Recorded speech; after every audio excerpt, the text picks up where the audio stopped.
There comes a moment in every person's life. A moment that looks so dark, so heavy, so painfully confusing, that you begin to wonder, maybe I am the problem. Maybe I am the reason people walk away. Maybe I am too much. Maybe I am too emotional, too kind, too soft, too honest. Maybe I expect too much. Maybe I don't deserve the love, the respect, the loyalty I keep giving to everyone else. And the world, oh, the world loves to reinforce this illusion. Your silence becomes a sign of weakness. Your kindness becomes a sign of ignorance. Your patience becomes a sign that you don't value yourself. But today, I want to tell you something that might change your entire life. You're not the problem. Your heart is not the problem. Your expectations are not the problem. The problem is the place where you put them. When people can't love you, it doesn't mean you're unlovable. Sometimes you give love to someone who doesn't know how to hold it. You give loyalty to someone who never learned what loyalty is. You give consistency to someone who is comfortable with inconsistency. And then you doubt yourself. But listen carefully. You, Dante, become less valuable just because someone couldn't see your worth. A diamond doesn't lose its value because the wrong person held it. Gold doesn't become cheap because someone didn't know how to use it. You are not the problem. Your heart is not the problem. Your standards are not the problem. The problem is that you keep giving your best to people who don't deserve your worst. You can pour oceans into someone, and they can still die of thirst. Some people cannot receive love because they are emotionally empty. Their hearts are cracked open by their past. They leak, they break, they collapse.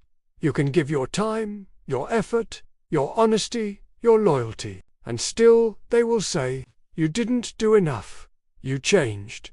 You're too sensitive. You're the problem. That's not on you. That's on them. That's on their wounds. That's on their inability to receive what they've never experienced. You're not the problem. Their capacity is boof.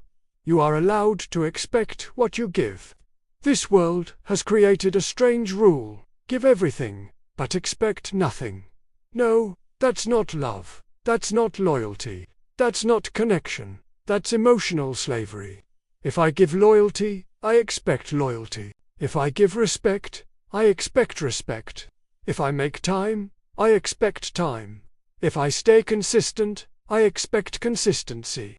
This is not selfishness. This is emotional hygiene.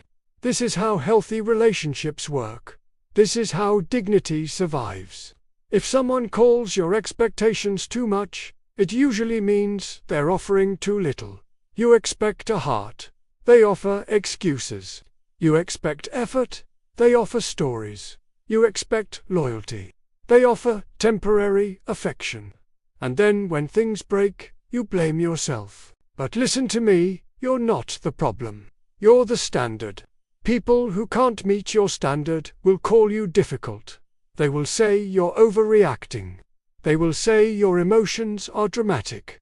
They will say your expectations are unrealistic. Of course they will. Because when someone benefits from your silence, your voice will always sound like a threat. When someone benefits from your effort, your boundaries will always feel like an insult. When someone benefits from your patience, your distance will always feel like betrayal. But none of that means you're wrong. None of that means you're the problem. It simply means they were never meant to stay. Sometimes you lose people, but find yourself. Let me ask you something. Why do you cry over people who never knew your value? Why do you break yourself to keep others whole? Why do you apologize for things your soul never intended? Why do you question your worth based on someone else's inability to love?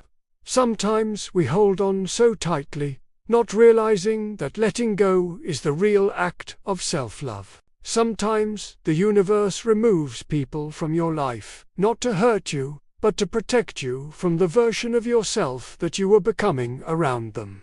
Sometimes the loss is the rescue. Sometimes the heartbreak is the awakening. Sometimes the ending is the correction.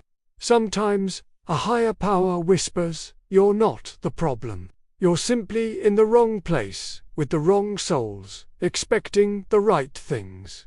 You are not too emotional. You are emotionally aware. You feel deeply. That's not a weakness. It's a rare gift in a world that often encourages numbness. You love fully. You care honestly. You give wholeheartedly. In a world full of half-hearted people, you are the exception. It is better to be too much than to be empty. It's better to be real than to be numb. It's better to feel deeply than to feel nothing at all. Don't let shallow people shame you for having a deep heart.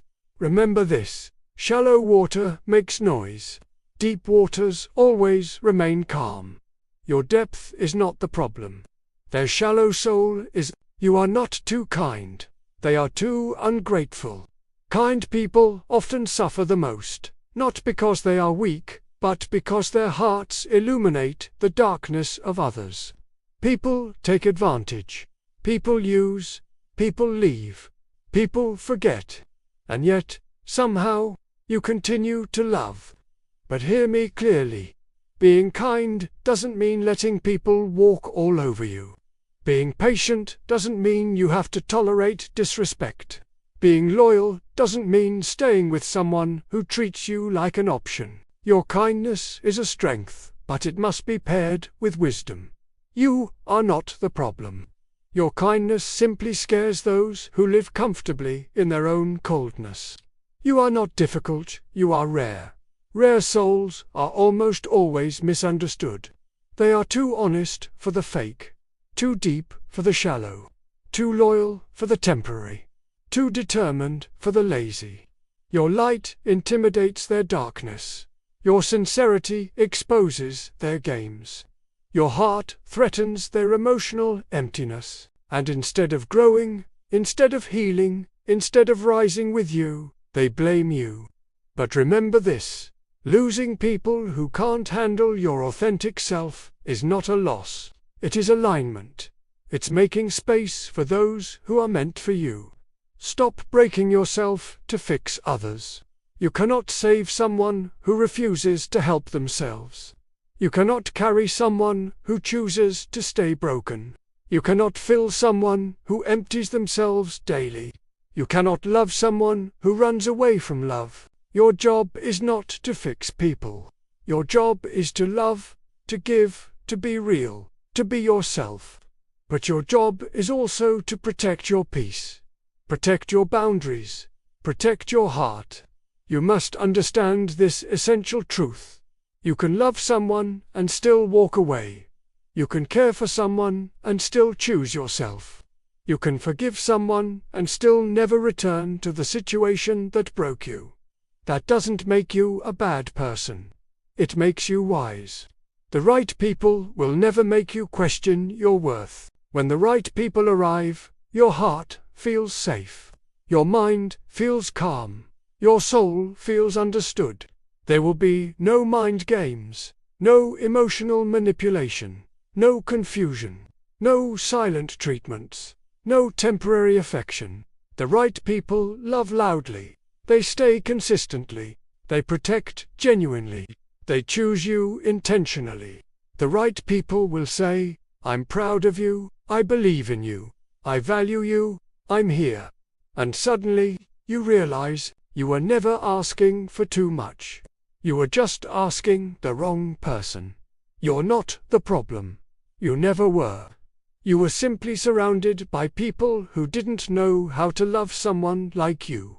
Your story is not over. It's just beginning. Your life will change the moment you stop blaming yourself for things you never caused. You're not the problem. You're the lesson. You're the standard. You're the blessing. You're the chapter they couldn't handle. You're the soul they weren't ready for. Your healing begins now. Your new life begins now. Your real circle begins now. Because finally, you understand the truth. You're not the problem. You're the solution someone else prayed for. And your time is coming. Just don't lose yourself before you reach it. Thank you for listening. Remember to be kind to yourself today.